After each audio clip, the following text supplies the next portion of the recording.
आंतरवाली सराटीत मनोज जरांगेंच्या उपोषणाला सुरुवात। तहसीलदारांच्या विनंतीनंतरही जरांगे उपोषणावर ठाम। सगळे सोयरे अंमलबजावणीशिवाय माघार घेणार नसल्याचा जरांगेंचा निर्णय। पुण्याच्या हिट अँड रन प्रकरणात दररोज नवे खुलासे। बाल न्याय मंडळाच्या परिसरातच अशफाक मकानदारकडून आर्थिक देवाणघेवाण झाल्याची माहिती।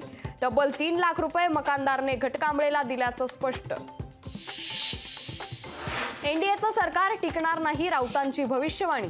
तर मोदींची तिसरी टर्म कॉर्पोरेट आणि उद्योगपतींसाठी, संजय राऊतांचा नरेंद्र मोदींवर हल्लाबोल। संविधानासमोर नतमस्तक होणारे मोदी, ढोंगी राऊतांचा मोदींवर हल्लाबोल।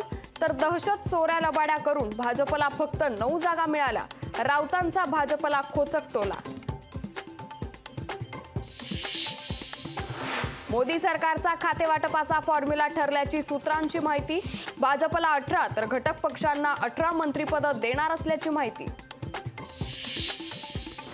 काँग्रेसच्या संविधान बचाव भूमिकेमुळे आंबेडकरांचा पुतळा हटवला, तर महाराष्ट्रानं मोदींना नाकारल्यानं शिवरायांचा पुतळा हटवल्याचा काँग्रेसच्या पवन खेरांचा आरोप। नरेंद्र मोदी यापुढे हिंदुत्वाचा ही सुद्धा तोंडातून काढू शकणार नाहीत। तडजोडीच्या सरकारवर सामनातून मोदींवर हल्लाबोल। काँग्रेस मुक्त भारत करण्याच्या फंदात अर्धा भारत भाजप मुक्त झाल्याचाही टोला।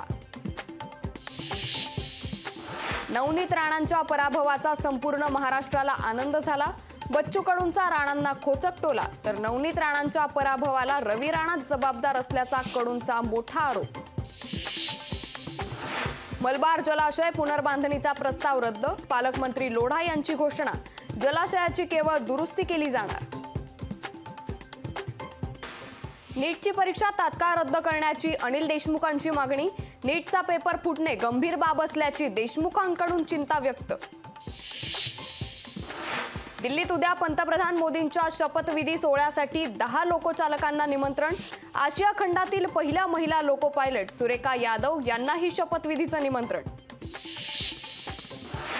आंध्र प्रदेशमध्ये 4% मुस्लिम आरक्षण सुरूच ठेवणार। चंद्रबाबू नायडूंचे पुत्र लोकेश नायडूंची घोषणा। आंध्र प्रदेशात ओबीसी कोट्यातून मुस्लिमांना आरक्षण। पवई दगडफेक प्रकरणात 57 जणांना अटक।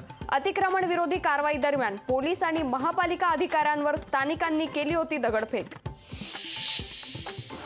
पनवेल कर्जत नवीन रेल्वे मार्गाला गती। सर्वाधिक लांब वावरले बोगद्याचं खोदकाम पूर्ण। डिसेंबर 2025 पर्यंत रेल्वे मार्गाचं काम पूर्ण करण्याचं लक्ष्य।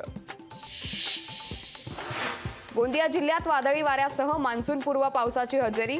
मान्सूनपूर्व पावसाच्या हजेरीनं शेतीच्या कामांना वेग। 288 मतदारसंघात भाजप उद्या जल्लोष करणार। भाजप प्रदेशाध्यक्ष चंद्रशेखर बावनकुळेंचे कार्यकर्त्यांना आदेश। लोकशाही मराठी ऐका, पहा, जागरूक रहा।